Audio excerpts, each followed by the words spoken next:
हरि ओम नमस्कार प्रिय दर्शकों।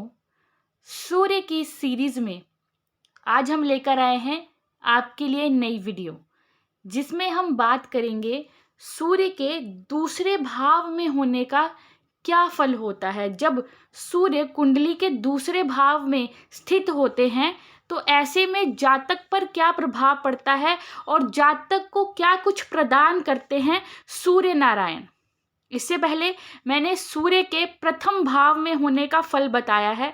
अगर आपने वो वीडियो नहीं देखी है तो आप मेरे YouTube चैनल पर जाकर वो वीडियो देख सकते हैं।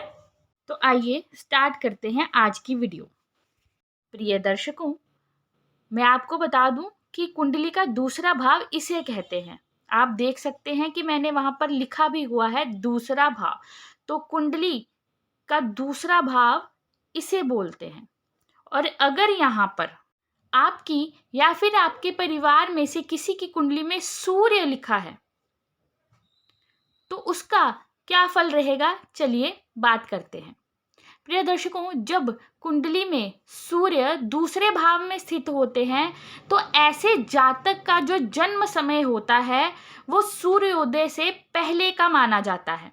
ज्योतिष शास्त्र के अनुसार जब सूर्य दूसरे भाव में होते हैं तो ऐसे जातक का जन्म सुबह 4 बजे से 6 बजे के बीच में हुआ होता है। ऐसे जातकों का जो जन्म है वो ब्रह्म मुहूर्त में हुआ होता है। प्रिय दर्शकों, ब्रह्म मुहूर्त का बेहद खास महत्व है, आपको पता ही होगा। तो ऐसे में अगर किसी जातक का जन्म ब्रह्म मुहूर्त में हुआ हो तो ऐसा जातक भगवान का प्रिय होता है। दैवीय शक्तियों का आशीर्वाद ऐसे जातक को प्राप्त हुआ होता है। ऐसा जातक जन्मजात भाग्यशाली होता है, यानी कि अपने जन्म से ही ऐसे जातक को सूर्य नारायण भाग्य का साथ प्रदान करते हैं। कुंडली में द्वितीय स्थान से किसी व्यक्ति के संचित धन को देखा जाता है। तो ऐसे में जब सूर्य यहाँ हो तो जातक को धनवान बनाते हैं। यहाँ पर सूर्य की स्थिति अच्छी हो, सूर्य कारक हो, सूर्य बली हो तो जातक को धन की कमी नहीं रहती।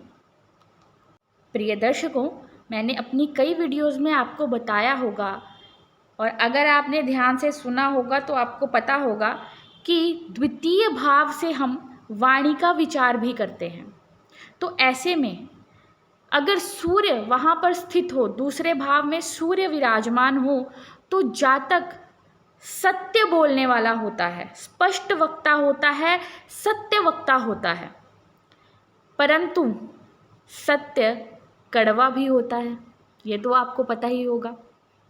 सच कड़वा होता है, जिस वजह से कई बार दूसरे लोगों को इनका सत्य कड़वा प्रतीत होता है। इनकी वाणी से दूसरे आहत हो जाते हैं, दूसरों को इनकी वाणी कड़वी लगती है, जिस वजह से कई बार इनके रिश्तों में दरार, रिश्तों में कड़वाहट आ जाती है। लोग इनको अहंकारी समझ लेते हैं, बल्कि ये अहंकारी होते नहीं हैं, घमंडी होते नहीं हैं, परंतु दूसरे लोगों के मन में ऐसा विचार आ जाता है, ऐसा पर्सपेक्टिव दूसरों का इनके लिए बन जाता है कि इनके अंदर तो घमंड है या फिर इनमें अहंकार बड़ा हुआ है। प्रिय दर्शकों, ऐसे जातक अपने पिता के लिए भी भाग्यशाली होते हैं जिनके दूसरे भाव में सूर्य हो। प्रिय दर्शकों, जिन जातकों के सूर्य द्वितीय भाव में होते हैं, ऐसे जातकों के जन्म के पश्चात उनके पिता को किसी प्रकार का लाभ होना, कार्य क्षेत्र में सफलता प्राप्त होना, ऐसा देखने को मिलता है। प्रिय दर्शकों, सूर्य दूसरे भाव में जब होते हैं तो ज्योतिष शास्त्र के अनुसार कई बार ऐसे जातकों को दांतों से संबंधी कोई परेशानी या फिर आँखों से संबंधी कोई परेशानी अपने जीवन काल में परेशान कर सकती है। ऐसे जातकों के पारिवारिक जीवन में कई बार कमी देखने को मिलती है। अपने परिवार के लोगों के साथ कई बार ऐसे जातकों की ट्यूनिंग इतनी अच्छी नहीं बैठती है, या परिवार में कलह कलेश, कुटुंब के जनों के साथ परेशानी, वाद विवाद देखने को मिल सकता है।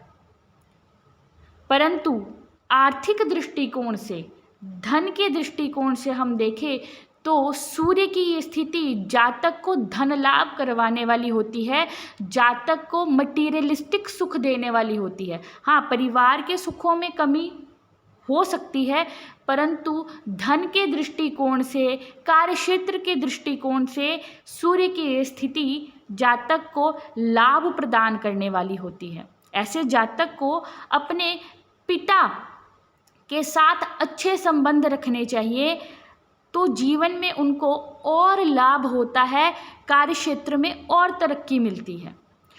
हो सकता है कि आपकी कुंडली में सूर्य नीच के हो, या फिर सूर्य किसी तरह से कमज़ोर हो, पीड़ित हो, तब जो सुख मैंने बताए हैं उन सुखों में थोड़ी सी कमी देखने को मिल सकती है। ऐसे में आपको चाहिए कि आप झूठ ना बोलें, झूठ बोलने से बचें, और अपने पिता का जितना हो सके उतना सम्मान करें, ताकि सूर्य आपको शुभ फल प्रदान करें। सूर्य यदि आपकी कुंडली में बली हैं, कारक हैं, अच्छी पोजीशन में हैं, तो देखा जाता है कि जातक जो धन से रिलेटेड इन्वेस्टमेंट करता है उसे बेहद सोच समझ कर करता है, यानी कि अपना धन निवेश करने के समय, पूंजी निवेश करने के समय सोच विचार करता है। ऐसा जातक अपने जीवन काल में धन वैभव प्राप्त करता है उच्च प्रतिष्ठित लोगों के साथ। ऐसे जातक के संपर्क होते हैं, वरिष्ठ और प्रतिष्ठित नागरिकों का सहयोग ऐसे जातक को अपने जीवन काल में प्राप्त होता है। ऐसे लोगों से उसे अपने जीवन काल में लाभ प्राप्त होता है। प्रिय दर्शकों, द्वितीय भाव में शुभ सूर्य जातक को यशमान प्रदान करते हैं। समाज में मान सम्मान की प्राप्ति ऐसे जातक को होती है। तो ये थी आज की वीडियो, जिसमें मैंने सूर्य के दूसरे भाव में होने का फल बताया है। अगर आपको ये वीडियो अच्छी लगी होगी तो इस वीडियो को लाइक और शेयर ज़रूर कीजिएगा। आई होप इस वीडियो से आपके ज्ञान में वृद्धि हुई होगी। मेरे यूट्यूब चैनल को सब्सक्राइब करना ना भूलें। धन्यवाद। हरि ही ओम।